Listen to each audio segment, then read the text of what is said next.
Assalamualaikum warahmatullahi wabarakatuh. Perkenalkan, nama saya Diah Anggun Kusuma Wardani dari Prodi S1 Farmasi IIK Strada Indonesia dengan NIM 2261B0006. Saya akan mempresentasikan Gerakan Nasional Anti Kekerasan Seksual Terhadap Anak. Gerakan Nasional Anti Kekerasan Seksual Terhadap Anak. Pengertian kekerasan seksual terhadap anak. Kekerasan seksual pada anak didefinisikan sebagai suatu tindakan perbuatan pemaksaan untuk melakukan hubungan seksual maupun aktivitas seksual yang lainnya yang dilakukan oleh orang dewasa terhadap anak-anak di bawah umur dengan kekerasan maupun tidak yang dapat terjadi di berbagai tempat tanpa memandang budaya, ras, dan agama. Menurut Richard J. Gels Hurairah 2012, kekerasan terhadap anak merupakan perbuatan disengaja yang menimbulkan kerugian atau bahaya terhadap anak-anak baik secara fisik maupun emosional. Kekerasan seksual atau sexual abuse dibagi dalam kategori berdasarkan identitas pelaku. Yang pertama yaitu familial abuse adalah incest, yaitu kekerasan seksual di mana antara korban dan pelaku masih dalam hubungan darah menjadi bagian dalam keluarga inti. Yang kedua yaitu extrafamilial abuse, yaitu kekerasan yang dilakukan oleh orang lain di luar keluarga korban.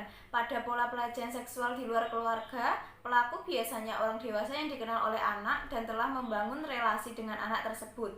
Kemudian membujuk anak tersebut ke dalam situasi di mana pelecehan seksual tersebut dilakukan, sering dengan memberikan imbalan tertentu yang tidak didapatkan oleh sang anak di rumahnya. Dampak kekerasan seksual terhadap anak. Tindakan kekerasan seksual pada anak membawa dampak emosional dan fisik kepada korbannya.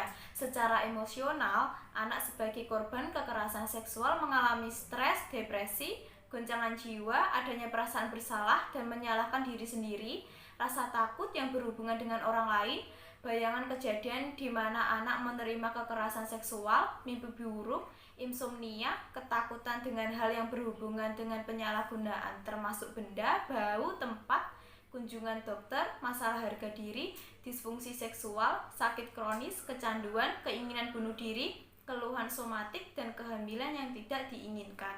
Selain itu, muncul gangguan-gangguan psikologis seperti pasca trauma, stres disorder, kecemasan, penyakit jiwa lain yang termasuk kepribadian dan gangguan identitas disosiatif, kecenderungan untuk reviktimisasi di masa dewasa, bulimia nervosa, bahkan adanya cedera fisik pada anak. Penanganan kekerasan seksual terhadap anak melibatkan peran individu dan keluarga, peran masyarakat, peran negara, dan pendekatan berbasis sistem.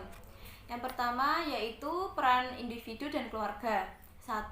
Dukungan sosial dan emosional yang membuat setiap anggota keluarga merasa disayangi, dicintai, didukung, dihargai, dipercaya, dan menjadi bagian dari keluarga. Yang kedua, kelekatan atau ikatan emosional yang dimiliki satu sama lain dalam keluarga dikarenakan adanya keterbukaan di mana setiap anggota keluarga saling berbagi perasaan, jujur, dan terbuka satu sama lain. Yang ketiga, meningkatkan komunikasi dengan anak. Yang keempat, keterlibatan orang tua terhadap proses penanganan kekerasan seksual yang dialami oleh anaknya. Yang kelima, pemahaman orang tua terhadap peristiwa kekerasan seksual yang dialami oleh anaknya. Keenam, spiritualitas dan nilai-nilai yang dimiliki dan dianut dengan baik oleh sebuah keluarga. 7. Sikap positif yang dimiliki keluarga dalam memandang kehidupan termasuk krisis dan permasalahan yang ada. 8. Keterampilan pemecahan masalah dan pengambilan keputusan. Yang kedua, peran masyarakat. Berkaitan dengan peran masyarakat oleh media massa harus dilakukan dengan bijaksana demi perlindungan anak, karena dalam Undang-Undang Nomor 23 Tahun 2002 tentang Perlindungan Anak ditegaskan pasal 64, perlindungan dari pemberitaan identitas melalui media massa dan untuk menghindari labelisasi. Artinya, dalam hal ini seharusnya masyarakat ikut membantu memulihkan kondisi kejiwaan korban. Masyarakat diharapkan ikut mengayomi, melindungi korban dengan tidak mengucilkan korban dan tidak memberi penilaian buruk kepada korban. Perlindungan anak di masyarakat berbasis pada komunitas. Komunitas yang dimaksud merupakan bagian dari kelompok masyarakat yang peduli pada berbagai permasalahan di masyarakatnya, khususnya permasalahan kekerasan seksual terhadap anak. Yang ketiga yaitu peran negara. 1.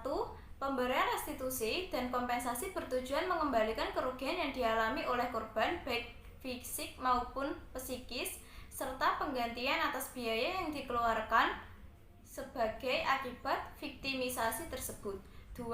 Konseling yang diberikan kepada anak sebagai korban pemerkosaan yang mengalami trauma berupa rehabilitasi dan bertujuan untuk mengembalikan kondisi psikis korban. 3. Pelayanan atau bantuan medis diberikan kepada korban yang menderita secara medis akibat suatu tindak pidana seperti pemerkosaan yang mengakibatkan penderitaan fisik. 4. Pemberian informasi. Hak korban untuk mendapat informasi mengenai perkembangan kasus dan juga keputusan hakim. 5. Perlindungan yang diberikan oleh keluarga maupun masyarakat. Yang keempat yaitu pendekatan berbasis sistem. Pendekatan perlindungan anak berbasis sistem bertujuan memperkuat lingkungan yang melindungi anak dari segala hal yang membahayakan. Pendekatan perlindungan anak berbasis sistem sebagai pendekatan yang menekankan tanggung jawab atau kewajiban dari negara sebagai primary duty bearer dalam menyediakan layanan untuk pemenuhan hak-hak anak dan perlindungan anak. Berikut adalah komponen-komponen di dalam perlindungan terhadap anak yang berbasis sistem UNICEF 2012. Meliputi 1. Sistem kesejahteraan sosial bagi anak-anak dan keluarga. 2. Sistem peradilan yang sesuai dengan standar internasional. Dan 3. Mekanisme untuk mendorong perilaku yang tepat dalam masyarakat. Kesimpulan dari presentasi ini adalah melihat dampak yang diakibatkan oleh kekerasan seksual yang dialami oleh anak-anak yang menjadi korban, maka dalam penanganan kekerasan seksual terhadap anak sangat penting peran aktif keluarga, masyarakat, individu, dan pemerintah. Perlu adanya pendekatan berbasis sistem dalam penanganan kekerasan seksual anak. Sistem perlindungan anak yang efektif mensyaratkan adanya komponen-komponen yang saling terkait. Komponen-komponen ini meliputi sistem kesejahteraan sosial bagi anak-anak dan keluarga, sistem peradilan yang sesuai dengan standar internasional, dan mekanisme untuk mendorong perilaku yang tepat dalam masyarakat. Selain itu juga diperlukan kerangka hukum dan kebijakan yang mendukung serta sistem data dan informasi untuk perlindungan anak. Demikian presentasi yang dapat saya sampaikan. Bila ada kekurangan baik kata maupun materi yang kurang lengkap, saya mohon maaf. Terima kasih. Wassalamualaikum warahmatullahi wabarakatuh.